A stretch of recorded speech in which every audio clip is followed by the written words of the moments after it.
सोचो तुम एक तेज रफ्तार ट्रेन में बैठे हो जहां सब कुछ बिल्कुल नॉर्मल लग रहा है। लोग आराम से बैठे हैं, कोई बात कर रहा है, कोई सो रहा है। लेकिन अचानक कुछ ही मिनटों में सब कुछ बदल जाता है और तुम्हारे आसपास बैठे लोग एक एक करके खतरनाक और बेकाबू बनना शुरू हो जाते हैं। और सबसे डरावनी बात यह होती है कि तुम भाग भी नहीं सकते क्योंकि ट्रेन चल चुकी होती है और बाहर निकलने का कोई रास्ता नहीं होता। इस कहानी की शुरुआत होती है एक छोटी सी गलती से। एक सुनसान हाईवे पर एक ट्रक ड्राइवर रात में गाड़ी चला रहा होता है, तभी अचानक एक हिरन सामने आ जाता है और वो उसे टक्कर मार देता है। हिरन सड़क पर गिर जाता है और ड्राइवर बिना ज्यादा ध्यान दिए वहां से चला जाता है। लेकिन कुछ ही पल बाद वही हिरन अजीब तरीके से हिलने लगता है, धीरे धीरे उठता है और उसकी आंखें डरावनी और संक्रमित दिखने लगती हैं। यहीं से एक खतरनाक वायरस फैलना शुरू होता है। दूसरी तरफ हम मिलते हैं सोक वू से, जो एक बिजनेसमैन है और अपनी जिंदगी में इतना व्यस्त है कि उसे अपने अलावा किसी की परवाह नहीं होती, यहाँ तक कि अपनी छोटी बेटी सुआन की भी नहीं, जो बस इतना चाहती है कि उसका पिता उसके साथ समय बिताए। लेकिन सोक वू के पास उसके लिए समय नहीं होता। एक दिन सुआन अपने जन्मदिन पर अपने पिता से कहती है कि वो अपनी माँ के पास बुसान जाना चाहती है। पहले तो सोक वू मना कर देता है, लेकिन बाद में जब वो अपनी बेटी का स्कूल का वीडियो देखता है जिसमें वो गाना गाते गाते रुक जाती है क्योंकि उसका पिता वहां मौजूद नहीं होता, तब उसे अपनी गलती का एहसास होता है और वो फैसला करता है कि वो खुद उसे बुसान लेकर जाएगा। अगली सुबह दोनों ट्रेन स्टेशन पहुंचते हैं जहां बाहर हलचल और अजीब हालात दिखाई देते हैं। कहीं आग लगी होती है और इमरजेंसी गाड़ियां भागती नजर आती हैं, लेकिन किसी को पूरी सच्चाई पता नहीं होती। फिर भी वो ट्रेन में सवार हो जाते हैं। ट्रेन के अंदर अलग अलग लोग होते हैं, जैसे एक मजबूत आदमी, सांग हुआ अपनी गर्भवती पत्नी के साथ, कुछ स्कूल के बच्चे, एक स्वार्थी बिजनेसमैन और कुछ अन्य यात्री जो अपनी अपनी दुनिया में व्यस्त होते हैं और उन्हें अंदाजा भी नहीं होता कि कुछ ही देर में उनकी जिंदगी बदलने वाली है। जैसे ही ट्रेन चलती है, एक घायल और डरी हुई लड़की किसी तरह अंदर आ जाती है, लेकिन कोई उस पर ध्यान नहीं देता। वो चुपचाप एक कोने में छिप जाती है और कुछ ही देर बाद उसकी हालत बिगड़ने लगती है।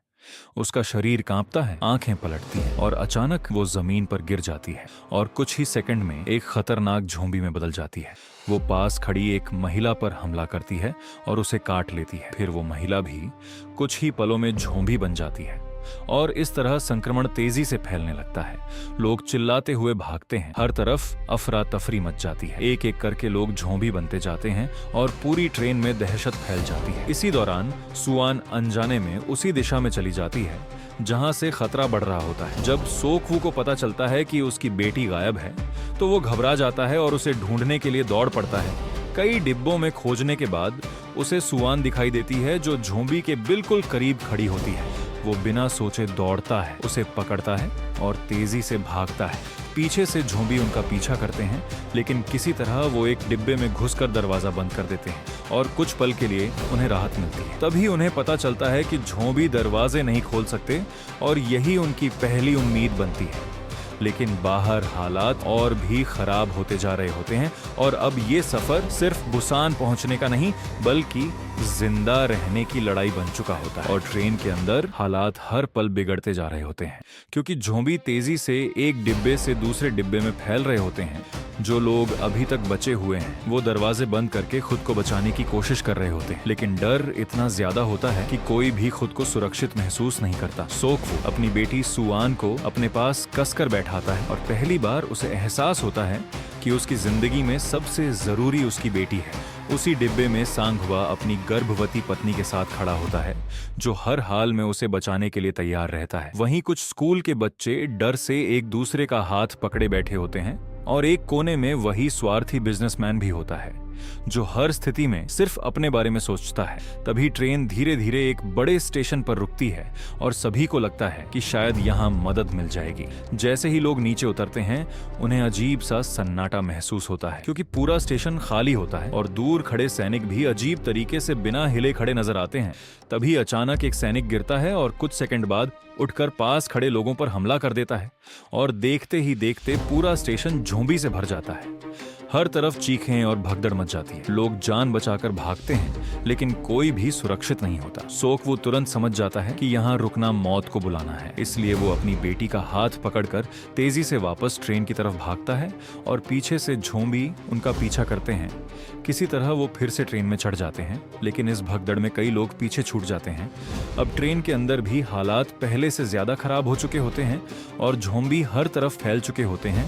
तभी सोक्वू को समझ आता है कि ट्रेन के आगे वाले डिब्बे अभी भी सुरक्षित हो सकते हैं, लेकिन वहां तक पहुंचने के लिए उन्हें उन डिब्बों से गुजरना होगा जो पूरी तरह झोंबी से भरे हुए हैं। ये सुनकर सभी के चेहरे पर डर साफ नजर आता है, लेकिन उनके पास कोई दूसरा रास्ता नहीं होता। तभी सांग हुआ आगे बढ़कर कहता है कि अगर हम सब साथ मिलकर चलें तो शायद बच सकते हैं। इसके बाद वो सब एक प्लान बनाते हैं और अगले डिब्बे की तरफ बढ़ते हैं। दरवाजा खोलने से पहले सब अपनी सांस रोक लेते हैं और जैसे ही दरवाजा खुलता है सामने कई झोंबी खड़े दिखाई देते हैं। कुछ पल के लिए सबके पैर जम जाते हैं, लेकिन तभी उन्हें एहसास होता है कि झोंबी आवाज पर प्रतिक्रिया करते हैं और अंधेरे में ठीक से देख नहीं पाते।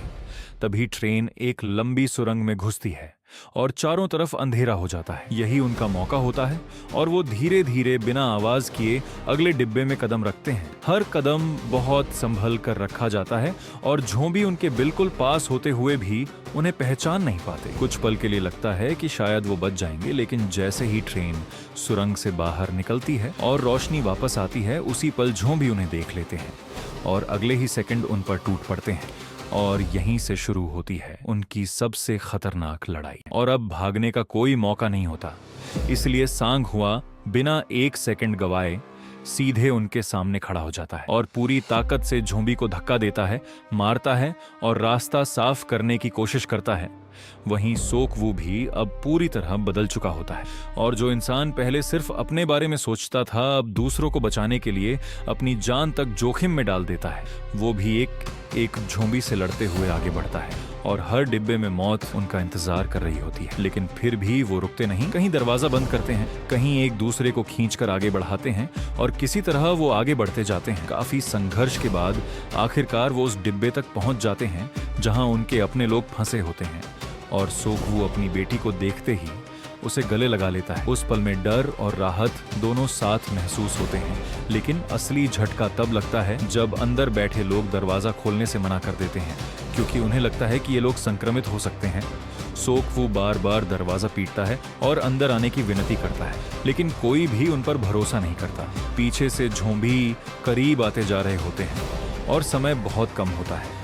आखिरकार मजबूरी में दरवाजा खोला जाता है और सभी लोग जल्दी जल्दी अंदर घुसते हैं, लेकिन तभी एक बहुत बड़ा त्याग देखने को मिलता है जब सांग हुआ पीछे रह जाता है और अकेले ही कई झोंबी को रोकता है ताकि बाकी लोग अंदर सुरक्षित जा सकें। वो पूरी ताकत से लड़ता है, चिल्लाता है, मारता है, लेकिन झोंबी की संख्या बहुत ज्यादा होती है और धीरे धीरे वो उसे पकड़ लेते हैं और आखिरकार सांग हुआ अपनी जान दे देता है। उसकी पत्नी ये सब देखकर टूट जाती है, लेकिन कुछ कर नहीं पाती। अब सभी लोग अंदर तो आ जाते हैं, लेकिन इंसानियत बाहर रह जाती है, क्योंकि अंदर मौजूद लोग इन सब को अपनाने के बजाय उनसे दूरी बना लेते हैं और उन्हें एक अलग हिस्से में भेज दिया जाता है, जैसे वो इंसान नहीं बल्कि खतरा हो। और यहीं से कहानी एक ऐसे मोड़ पर पहुंचती है जहां झोंबी से ज्यादा खतरनाक इंसानों का डर और उनका स्वार्थ साबित होने लगता है। और यहीं से कहानी अपने सबसे खतरनाक और इमोशनल मोड़ पर पहुंचती है जहां ट्रेन के अंदर बैठे लोग डर के कारण अपना असली चेहरा दिखाने लगते हैं और वही स्वार्थी बिजनेसमैन बाकी लोगों को भड़काता है कि सोक्वू और उसके साथ वाले लोग संक्रमित हो सकते हैं। धीरे धीरे बाकी लोग भी उसकी बात मान लेते हैं और इन सभी को जबरदस्ती ट्रेन के एक अलग हिस्से में भेज दिया जाता है। अब सोक्वू, उसकी बेटी सुआन, सांग हुआ की गर्भवती पत्नी और कुछ बाकी बचे लोग फिर से अकेले पड़ जाते हैं। इसी बीच ट्रेन आगे बढ़ती रहती है, लेकिन अचानक आगे ट्रैक पर रुकी हुई दूसरी ट्रेन की वजह से उन्हें रुकना पड़ता है और अब उनके पास एक ही रास्ता बचता है कि वो नीचे उतरकर दूसरी ट्रेन तक पहुंचे। चारों तरफ अंधेरा, टूटी हुई ट्रेनें और हर जगह छुपे हुए झोंबी इस सफर को और भी खतरनाक बना देते हैं।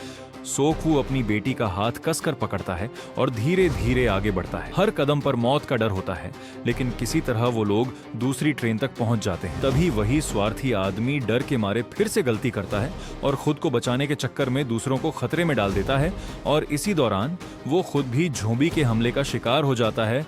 लेकिन मरने से पहले वो सोकवू को पकड़ लेता है और उसी झड़प में सोकवू भी झोंबी के काटने से संक्रमित हो जाता है। अब सोकवू समझ जाता है कि उसके पास बहुत कम समय बचा है। वो अपनी बेटी को देखता है जिसकी आंखों में डर और आंसू होते हैं। वो उसे आखिरी बार गले लगाता है और उसे समझाता है कि उसे मजबूत बनना होगा। फिर धीरे धीरे उसे पीछे की तरफ भेज देता है ताकि वो सुरक्षित रह सके। अब सोकवू अकेला खड़ा होता है और उसे अपनी बेटी के साथ बिताए छोटे छोटे पल याद आने लगते हैं जिन्हें उसने कभी अहमियत नहीं दी थी। अब वही पल उसके सामने आखिरी बार आ रहे होते हैं। वो खुद को संभालता है और एक बड़ा फैसला लेता है कि वो झोंबी बनकर अपनी बेटी के लिए खतरा नहीं बनेगा। इसीलिए वो चलती ट्रेन के दरवाजे पर खड़ा होकर खुद को नीचे गिरा देता है और वहीं उसकी कहानी खत्म हो जाती है। अब ट्रेन में सिर्फ उसकी बेटी और सांगहुआ की पत्नी बचती है, जो किसी तरह बुसान की तरफ बढ़ती है। जब वो एक सुरंग के पास पहुंचती हैं, तो सामने सैनिक खड़े होते हैं, लेकिन अंधेरे में वो उन्हें पहचान नहीं पाते और उन्हें झोंबी समझ लेते हैं। जैसे ही वो गोली चलाने वाले होते हैं, तभी सुआन डर के बावजूद गाना गाना शुरू कर देती है और उसकी आवाज सुनकर सैनिक समझ जाते हैं कि वो इंसान है और आखिरकार उन्हें बचा लिया जाता है।